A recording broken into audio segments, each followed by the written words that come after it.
Hello, I'm Holly, and welcome to my lockdown living room. Here's a poem for you. Tuesdays. She is a cat. Sadly, it never happens on Fridays. There will be more chance of fish. Even in this, she is fated to be left wanting. No loved one to present mouse heads to. She crunches the lot herself. Calcium beneficial to ageing bones. Stalks the village aloof, darting away from human attention, tail up, claws ready. She is still very much herself.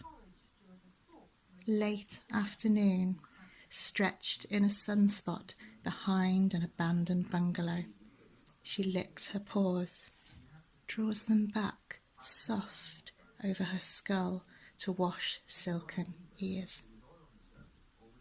Dawn Wednesday, always the end of it, so night is to be savoured. Green eyes watchful for the shop's delivery of milk. Thank you. Take care, everyone.